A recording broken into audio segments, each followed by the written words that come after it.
বান্দা গুনাহ করতেছো আর মনে করতেছো আমার মনে হয় সাক্ষী নাই। না না, কিতাবের ভিতরে এসেছে আল্লাহ পাক রব্বুল আলামিন জানায়া দেয় গুনাহ করলে চারজন সাক্ষী সেখানে হয়ে যায়। কয়জন? এক নাম্বার আল্লাহ পাক রব্বুল আলামিন বলেন, ও বান্দা আমাকে ভুলে গিয়ে আমার রাস্তা থেকে সরে গিয়ে আমার পথ থেকে সরে গিয়ে আমার থেকে মুখ ফিরিয়ে নিয়ে যখন গুনার কাজ করার মনে করো, আমাকে মনে হয় দেখে না আমার গুনাহ লেখা হয় না। না না, এক নাম্বার যেই জমিনের ভিতরে বসে গুনাহ করতেছ জমিন সাক্ষী হয়ে যায়। এক নাম্বার যেই জমিনের উপরে বসে গুনাহ করতেছ ওই জমিন তোর জন্য সাক্ষী হয়ে যায়।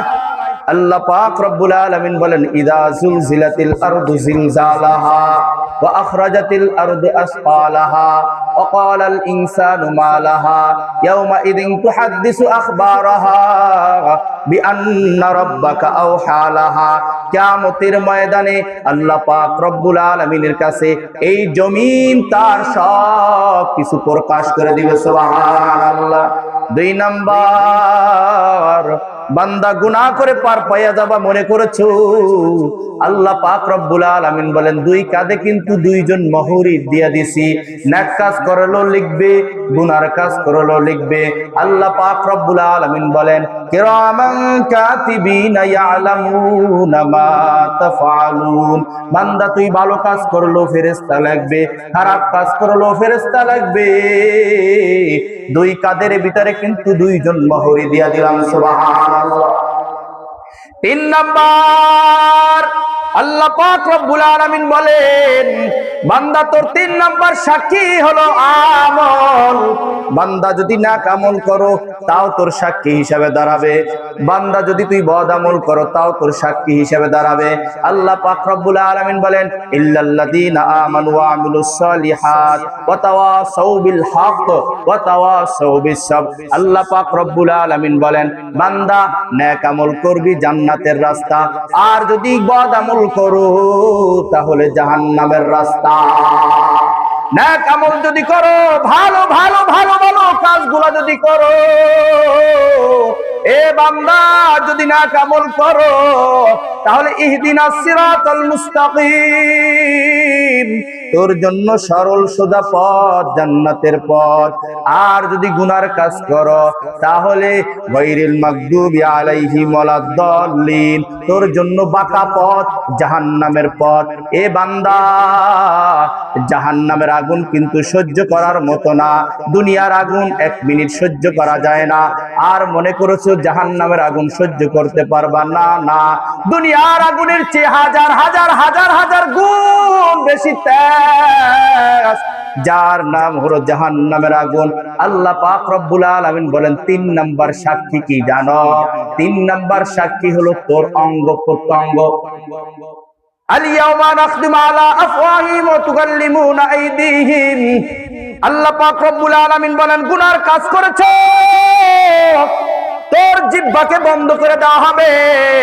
কিয়ামতের ময়দানে তুই 9, 6, 15 কথা বলবি, উল্টা পাল্টা কথা বলবি, মিথ্যা কথা বলবি, এই জন্য তোর জিহ্বাকে বন্ধ করে দেওয়া হবে। আমি হাতকে ইশারা যখন করব হাত কথা বলবে, তোর বিরুদ্ধে হাত সাক্ষী দিয়া দিবে, তোর বিরুদ্ধে পা সাক্ষী দিয়া দিবে, তোর বিরুদ্ধে চক্ষু সাক্ষী দিয়া দিবে, তোর বিরুদ্ধে তোর অঙ্গ প্রত্যঙ্গ দাঁড়ায়া যাবে। এ বান্দা মনে করেছো গভীর রাত্রের ভিতরে, যেই রাত্রের ভিতরে মানুষ ঘুমানো, গুনার কাজ করতেছো,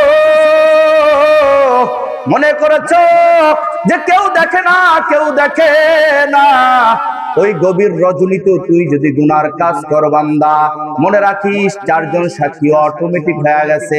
যদি তুই একটু যদি 9, 6, 15 কথা বলো, কিয়ামতের ময়দানে আমি আল্লাহ পাক রব্বুল আলামিন যখন বলবো বলো, তোর ঠিক জবান বন্ধ থাকবে, 4 জন সাক্ষী দাঁড়ায় যাবে।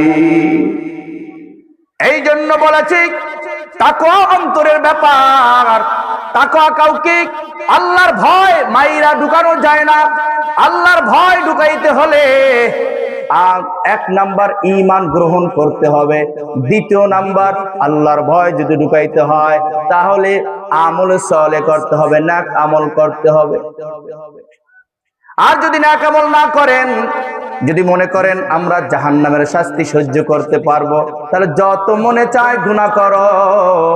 কেন স্লোগান তো পেয়ে গেছেন রে মুসলমান, দুনিয়াটা মস্ত বড়, আনন্দ ফুর্তি কইরা মরো, এরকম স্লোগান দেয় কিনা?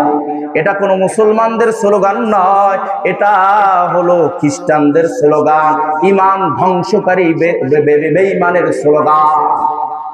বেঈমান সব এক হয়ে গেছে মুসলমানদেরকে হত্যা করার জন্য, ধ্বংস করার জন্য। এই জন্য দেখেন ভারতের জমিনে মসজিদের ভিতরে আগুন দেওয়া হয়, ভারতের ভিতরে ওদের মন্দিরের ভিতরে ঘন্টির ভিতরে মুসলমানদের লাশ ঝুলায়, তারপরে সেখানে বাজানো হয়, নারীদের হিজাব খুলে দেওয়া হয়। ও মুসলমান, কবে তোমার ঘুম ভাঙবে? বেঈমানেরা সব এক হয়ে গেল, আর মুসলমান তোমরা এক হতে পারো না। এরা নবীর উম্মতের দল। ভালো করে শুনো, ভালো করে শুনে নাও। আমার মায়ার নবীদার নবী রহমাতুল লিল আলামিন 1450 বছর আগে বলে, এ মুসলমান, এ ইমানদার, এ আমার উম্মত, মায়ার নবী 1450 বছর আগে বলে যায় যে কোন ইহুদি খ্রিস্টান তোমার বন্ধু না। ইহুদি খ্রিস্টান সর্বদা চায় মুসলমানদের ঈমান ধ্বংস করতে। কয়দিন আগে মিডিয়ার ভিতরে দেখলাম একটা নতুন ফাঁদ চলতেছে, হিন্দু সন্তানরা মুসলমানদের মেয়েদেরকে প্রেমের মাধ্যমে তাদেরকে ধর্মান্তরিত করাইয়া হিন্দু ধর্ম গ্রহণ করাইতেছে। মনে হয় আপনারা সোশ্যাল মিডিয়ার ভিতরে দেখেন, এই খপ্পর গুড়া চলতেছে যে আমার সাথে বিবাহ বসো, আমি তোমার ধর্ম ইসলাম গ্রহণ করব। যখন বিবাহ হয় তখন আর তারা ইসলাম গ্রহণ করে না, বলে আমার ধর্ম হিন্দু ধর্ম গ্রহণ করো। তাহলে কোন হিন্দু, কোন খ্রিস্টান, কোন বেহেদিন, কোন ইহুদি, এরা আমাদের বন্ধু না। জানতে হবে এরা আমাদের বন্ধু না, এরা আমাদের জানের দুশমন, এরা আমাদের ঈমানের দুশমন, এরা ইসলামের দুশমন, এরা আমাদের আমলের দুশমন। এরা নবীর উম্মতের দল। ভালো করে শুনে নাও, ভালো করে শুনে নাও। মায়ার নবীদার নবী রহমাতুল লিল আলামিন বলেন, পথ ভোলা বান্দা যখন আল্লাহর ভয় অন্তরের ভিতরে ঢুকাইয়া আল্লাহর পথের দিকে ফিরে আসে, তুমি কাজ করতেছো ক্ষেতের ভিতরে, নামাজের খবর নাই। তুমি কাজ করতেছো, শ্রমিক মানুষ, ইটের বাটায় কাজ করো, কিন্তু তোমার নামাজের খবর নাই। তুমি রিক্সা চালাইতেছো, নামাজের খবর নাই। ও বান্দা, ও নবীর উম্মত, সব কিছু তুমি ভুইলা গেলা। যেই রব তোমাকে জমিনের ভিতরে পাঠাইলো, কিসের জন্য পাঠাইলো? আল্লাহ পাক রব্বুল আলামিন বলেন, ওয়া ইদ ক্বালা রাব্বুকা লিল মালাইকাতি ইন্নী জাইলুন ফিল আরদি খলিফা, যে আমি দুনিয়ার ভিতরে আমার প্রতিনিধি, আমার খলিফা বানাইতে চাই। তখন ফেরেশতারা আল্লাহকে ভেটু দিয়ে বলছিল, মালিক, দুনিয়ার ভিতরে কোন খলিফা বানাইবা? যেই মানুষগুলা দুনিয়ার ভিতরে যায় ভাই ভাইয়ের রক্ত ঝরাবে, ভাই বোনের সম্পদ লুণ্ঠন করে খাবে, ভাই তার ভাইকে হত্যা করবে, ভাই ভাইয়ের রক্ত ঝরাবে, তারা হারাম খাবে, নামাজ পড়বে না, রোজা রাখবে না, পর্দা করবে না, ভালো কথা বলবে না, মিথ্যা কথা বলবে, ঘুষ খাবে, সুদ খাবে, যারা আকাম কুকাম করে জমিনটাকে নাপাক বানাবে, এরকমের প্রতিনিধি কি জমিনের ভিতরে বানাইতে চান? আল্লাহ পাক রব্বুল আলামিন বলেন, ইন্নী আ'লামু মা লা তা'লামুন। এ ফেরেশতার দল, ভালো করে জেনে রাখ, আমি আল্লাহ যা জানি তোরা তা জানো না। আমি আল্লাহ পাক রব্বুল আলামিন জমিনের ভিতরে আমার প্রতিনিধি, আমার খলিফা বানাইতে চাই। আমার প্রতিনিধি, আমার খলিফা বানাইতে চাই। আল্লাহ পাক রব্বুল আলামিন মানুষদেরকে ভালো বানাইলেন, ভালো করে আদর করে মায়া করে বানাইলেন। এই জন্য হাদিসের ভিতরে আছে খলাকতু বিয়াদাইকা। আল্লাহ পাক রব্বুল আলামিন ফেরেশতাদেরকে অর্ডার দেয়, ফেরেশতা বডিটা তোরা বানা, কিন্তু খবরদার খবরদার মাথাটা বানাবি না, কারণ এই মাথার ভিতরে আমি 3টা দামি জিনিস দিলাম। কয়টা? আমি এই চেহারার ভিতরে দামি 3টা জিনিস দিলাম।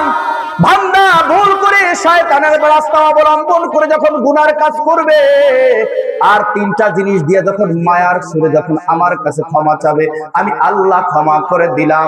বলেন বলেন, যদি আমি জিজ্ঞাসা করি ও মুসলমানের সন্তান, সেই দামি 3টা জিনিস কি বলবে? আমরা জানি না। অথচ যদি বলি নায়ক নায়িকার নাম বলো, বলে জানি। বলে গায়ক গায়িকার নাম বলে জানি। বলে খেলোয়াড়ের নাম বলে জানি। এই জন্যই তো আমাদের চুল খেলোয়াড়ের কাঠিনে বানাইলাম, এই জন্য উন্দুর বান্দরের মতন আমাদের চুলের কাঠিন করলাম। কিন্তু হুজুর, আমরা 3টা জিনিস জানি না। অথচ আল্লাহ পাক রব্বুল আলামিন ফেরেশতাদেরকে বললেন, এ ফেরেশতা, বডিটা বানা, বডি বানা, কিন্তু খবরদার মাথাটা বানাবি না। মাথাটা আমি আল্লাহ পাক রব্বুল আলামিন খলাকতু বিয়াদাইকা, আমি আল্লাহ পাক রব্বুল আলামিন নিজ হাতে বানাবো। কেমন করে বানাবো জানো?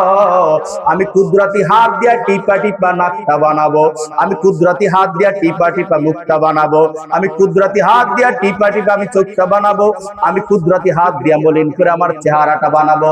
আল্লাহ পাক রব্বুল আলামিন বলেন, দামি 3টা জিনিস, 1 নম্বর কপাল, 2 নম্বর চক্ষু, 3 নম্বর মুখ। 3টা দামি জিনিস আল্লাহ পাক রব্বুল আলামিন মানুষকে দিলেন।